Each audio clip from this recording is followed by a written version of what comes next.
Queridos, eclipses solares acontecem em média 2 vezes por ano. E quando os eclipses são visíveis, milhares de pessoas se reúnem para observá-lo.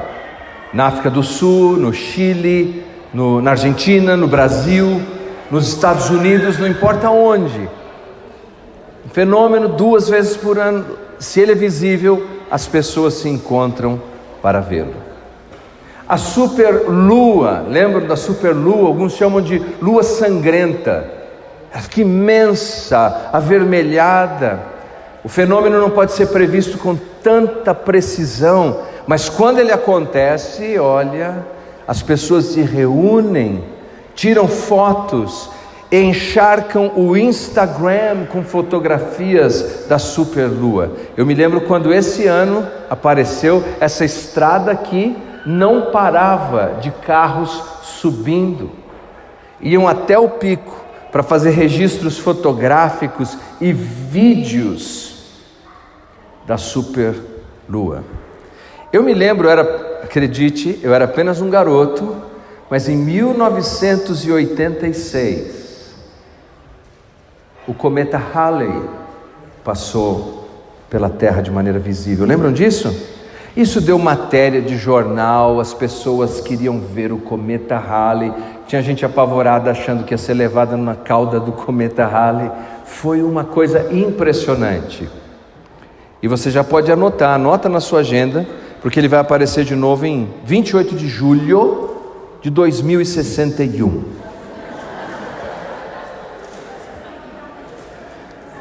Sabe o que eu fico pensando quando eu vejo essas coisas? E se as estrelas também só aparecessem a cada 10 anos? Essas estrelas que coalham o céu com seu brilho, a lua, se ela aparecesse apenas a cada 20 anos, se o sol brilhasse apenas a cada 18 anos, o que você acha que aconteceria nessas datas? Olha, essa semana o céu estará coalhado de estrelas. As pessoas se acotovelariam para ver o céu coalhado de estrelas. O sol, olha, faz 15 anos, eu não sei se foi essa data que eu dei, mas seja como for, faz 15 anos que eu não vejo o sol vai nascer essa semana. Imagine como nós nos assentaríamos nessa direção para ver o pôr do sol, que nasceria novamente somente depois de 15 anos. Faria diferença? Eu creio que sim. E a razão é porque nós temos a tendência de não apreciarmos aquilo que Deus nos dá continuamente. Eu faço, como foi citado até no vídeo, fiquei emocionado com o vídeo, incontáveis casamentos, é verdade, mas há na maioria dos casamentos um fator em comum: um pai que sussurra no meu ouvido: passou tão rápido, passou tão rápido.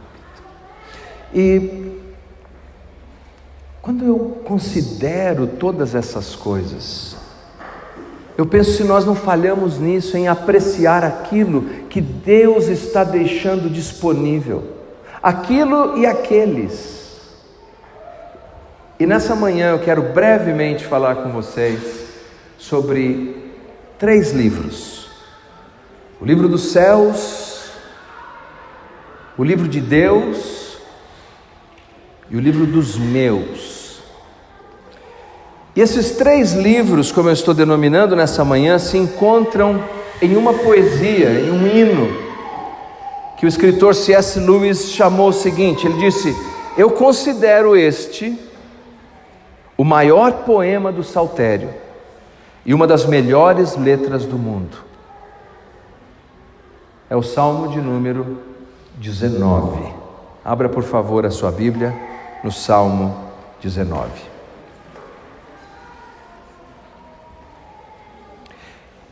Em itálico encontramos o título do Salmo e seu autor: ao mestre de canto, Salmo de Davi, Os céus proclamam a glória de Deus, o firmamento anuncia as obras de suas mãos. Um dia discursa a outro dia, e uma noite revela conhecimento a outra noite. Não há linguagem, nem há palavras, e deles não se ouve nenhum som. No entanto, por toda a terra se faz ouvir a sua voz, e as suas palavras até aos confins do mundo. Aí pôs uma tenda para o sol, ao qual, como o noivo que sai dos seus aposentos, se regozija como herói a percorrer o seu caminho, principia numa extremidade dos céus e até a outra vai o seu percurso, e nada refoge ao seu calor. A lei do Senhor é perfeita e restaura a alma. O testemunho do Senhor é fiel e dá sabedoria aos simples. Os preceitos do Senhor são retos e alegram o coração. O mandamento do Senhor é puro e ilumina os olhos.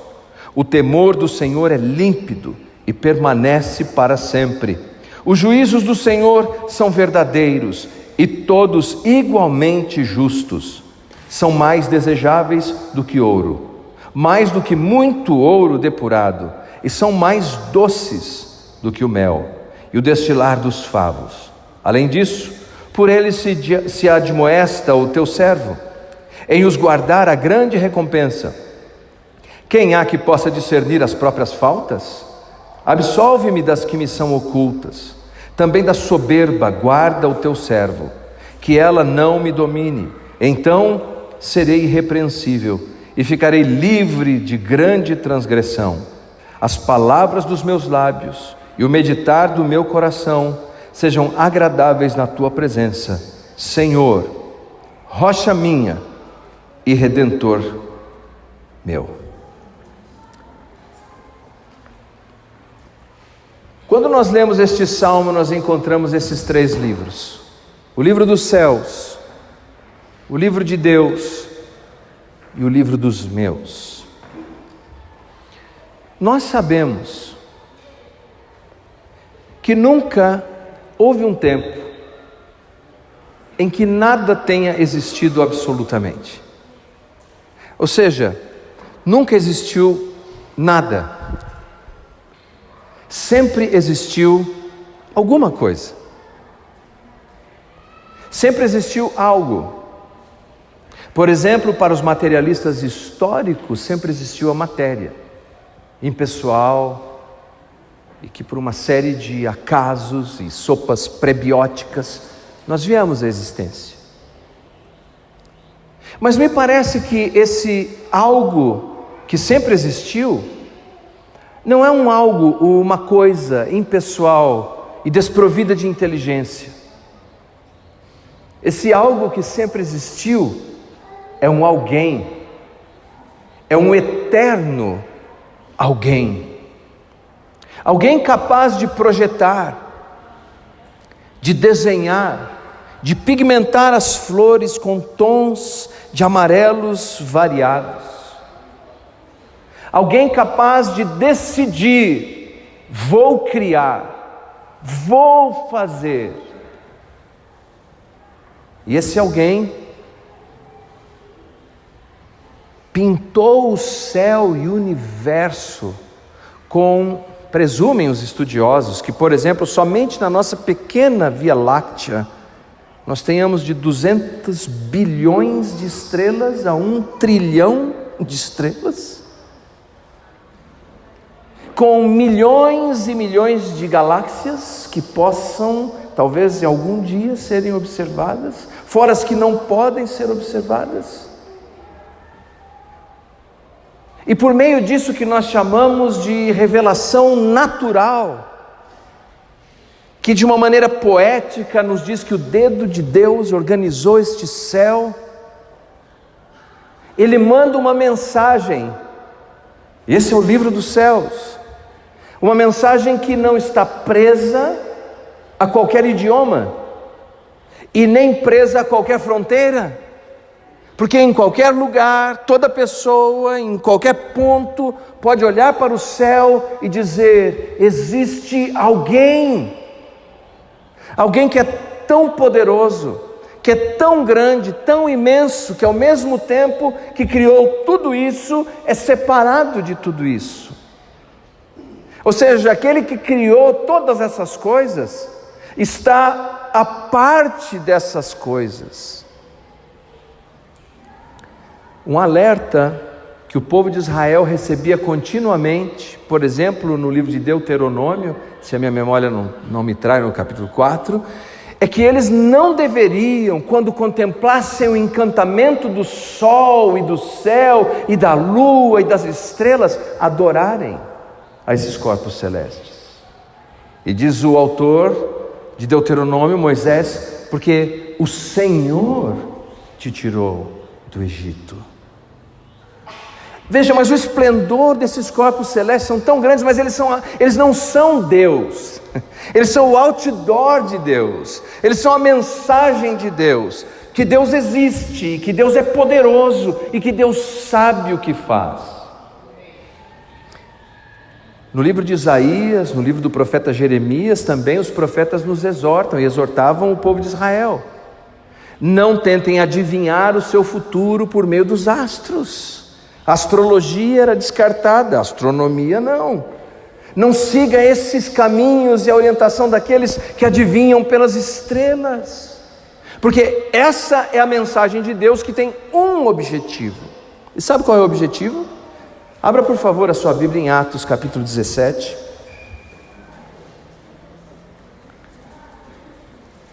Atos capítulo 17, versículo 27.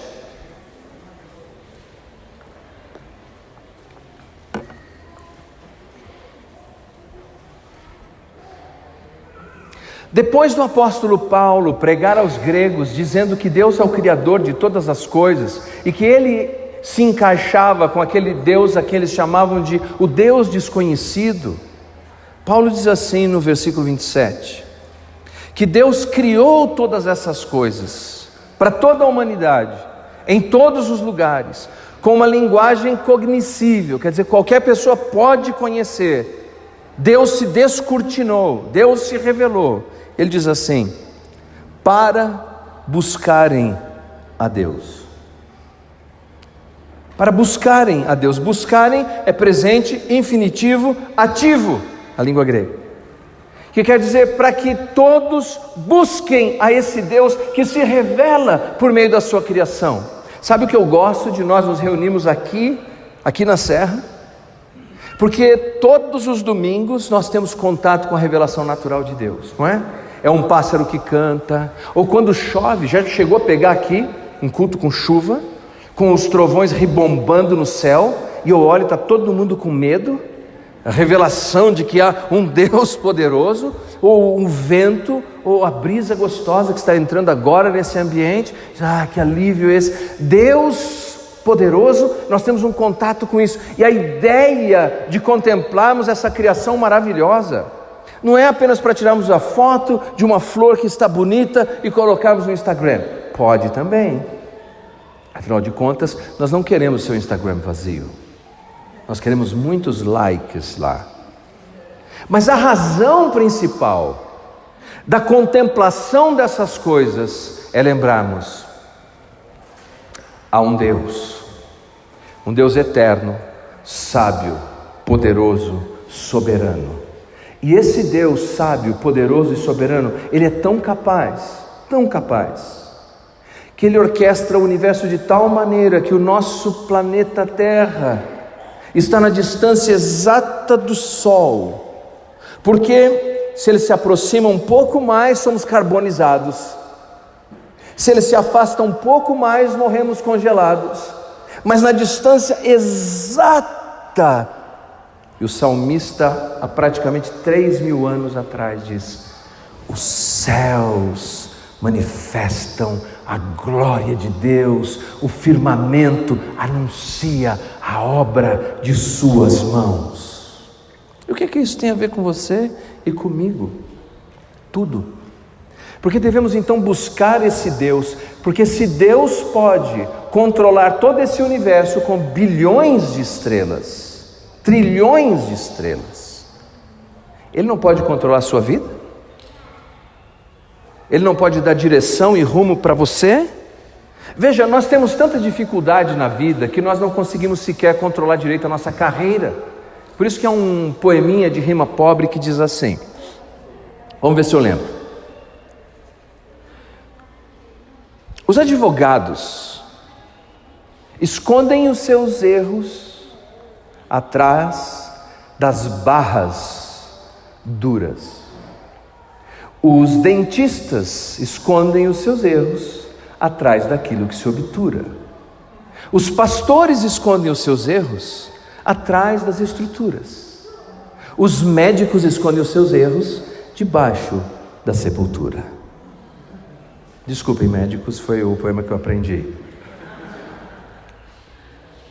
Nós erramos. Nós temos dificuldade de gerenciar a nossa casa, a nossa carreira. Confie no Deus que controla todo o universo. Entregue a sua vida a Ele, agarre-se a Ele e adore a Ele. Esse é o primeiro livro, é o livro dos céus. O segundo livro,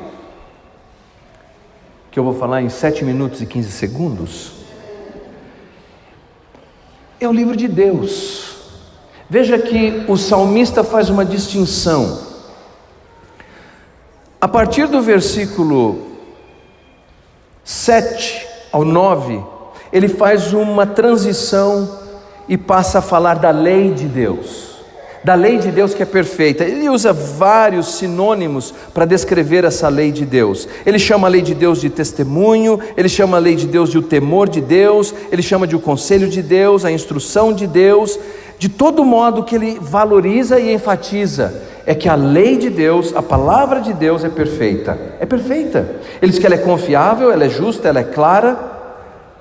Ele diz mais, que a palavra de Deus restaura, faz simples o sábio, traz alegria ao coração e confere direção. Não é de admirar que Davi, ele deseja a palavra de Deus. Veja como a Bíblia é excepcional. Para nós que vivemos nos dias do Novo Testamento, depois do fechamento do cânon, nós sabemos que a Bíblia não é apenas um livro. A Bíblia é uma biblioteca com 66 livros. Com mais de 40 autores, com autores variados, homens simples, médicos, religiosos, políticos, os mais variados homens. E eles escreveram esse livro num período que dá uma compilação de 1500 anos de distância. E quando você lê do primeiro livro ao último livro, você tem uma única mensagem, sem contradições, sem qualquer erro, sem qualquer falha. É uma revelação especial de Deus, é a palavra de Deus, é a carta de amor de Deus para todos nós. É a Bíblia. E nós notamos que neste salmo, o autor chega a dizer que a Bíblia, a palavra de Deus, ela é mais preciosa que o ouro, e é mais doce do que banofa, ou pudim de leite, ou o doce que você preferir, aquele doce que te atrai. A palavra de Deus é mais atraente para ele do que tudo isso. Por todos esses benefícios que encontramos na palavra de Deus. Eu me lembro dessa história que foi contada de um professor de faculdade que visitou as ilhas Fiji.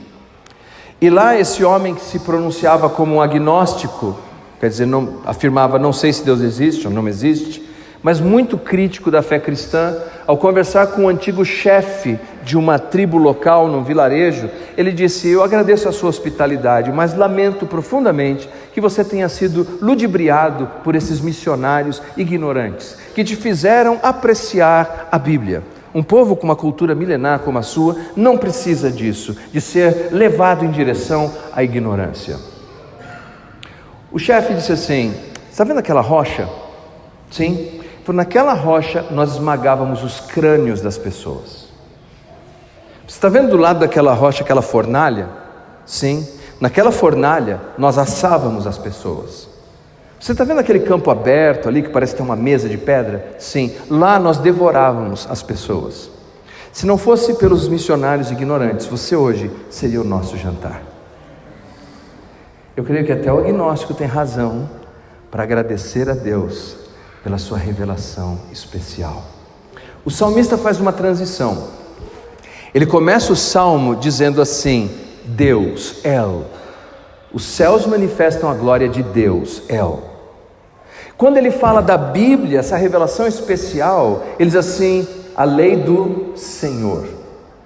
Agora, esse Deus que era imenso e parece tão distante por sua transcendência, é um Deus que se aproxima, porque a palavra hebraica para Senhor é Yahvé, que é aquele que é eterno, mas aquele que se dá nome, que se apresenta, que caminha com as pessoas, que se revela a elas de uma maneira tão especial, que se faz acessível por meio da sua palavra. Ele começa com El, Deus, grande, imenso. Agora ele diz, Senhor, Ele está mais perto. Esse segundo livro é a carta de amor de Deus por nós. Uma revelação especial. A primeira revelação natural. A segunda revelação especial. E nós devemos ser gratos a Deus por ela. Terceiro livro, no último minuto que me resta. Livro dos céus, livro de Deus, livro dos meus. Veja como ele descreve aqui. Versículo 12. Ele fala que Deus lhe dá discernimento sobre as suas faltas, até mesmo aquelas que são ocultas. Ele fala no versículo seguinte que Deus o guarda da soberba. Versículo 11 e 13 ele faz um paralelo. Se o sol é o servo de Deus que sai como um noivo animado para encontrar a sua noiva lindíssima, ou como um herói, um atleta que percorre a terra submisso a Deus, aqui ele diz duas vezes, versículo 11, versículo 13, ele diz, eu sou servo do Senhor. Você é servo do Senhor. O livro é esse, é o livro dos meus, eu e você. É o efeito que a revelação natural e a revelação especial deve produzir sobre as nossas vidas. A palavra de Deus deve nos dar discernimento de certo e de errado, que direção nós vamos, o que devemos fazer. A palavra de Deus deveria nos trazer alegria, contentamento, renovar o nosso ânimo. A palavra de Deus deveria ser a inspiração e o combustível a cada manhã. Acho que foi Immanuel Kant que disse o seguinte, que existem duas leis que faziam com que ele admirasse profundamente. Ele dizia que uma era quando ele meditava nas estrelas no céu, e a outra quando ele meditava na lei moral dentro de si mesmo. Veja, esse contato com a revelação especial de Deus, a Bíblia, deve fazer diferença em nós, porque Deus se aproxima de nós, Ele nos dá o seu nome, Ele diz que está conosco, Ele se apresenta como Pai, como pastor, como conselheiro, como Rei, Ele é alguém que nos leva pelo caminho na jornada. E quando nós desfrutamos desse impacto, veja o que acontece no versículo 14, ele diz assim, as palavras dos meus lábios e o meditar do meu coração sejam agradáveis na tua presença. Quer dizer, a palavra de Deus transforma os meus pensamentos, que transforma a minha atitude e que transforma até mesmo as minhas palavras. Que te sejam agradáveis, ele diz. Mas note a última parte do versículo. Senhor, rocha minha e o quê? Redentor meu. Deus enorme, Senhor mais perto e finalmente tão perto ao ponto de ser o meu Redentor. É essa a escolha que nós devemos fazer nessa manhã, para que possamos aprender a viver uma vida de gratidão. O Salmo 19 nos dá todos os elementos necessários para vivermos com gratidão, porque Deus se descortina, Deus se revela na natureza, Deus se revela na sua palavra, e Deus quer escrever essa mensagem em nossas vidas. Você deseja isso? Warren Wiersbe disse acertadamente que a marca de um verdadeiro estudante da Bíblia não é uma cabeça grande, mas um coração ardente e transformado. É esse o alvo, é conhecê-lo cada vez mais e ser transformado por Ele. Eu encerro aqui com uma bela história que li sobre essa obra de arte. Era um quadro pintado, e esse quadro mostrava o drama de uma pequena cabana queimada no alto de uma colina. Cinza, cinza para todo lado. Apenas uma chaminé continuava em pé ali. E na frente dessa pintura, um senhor idoso vestido de pijamas, como quem sai às pressas de algum lugar, e uma criança segurando a mão dele. Pela diferença de idade, talvez um neto. Também vestido de pijama, o menino pequeno. E debaixo dessa pintura, que parecia ser um drama, uma mensagem muito objetiva, que dizia assim: vamos, meu filho,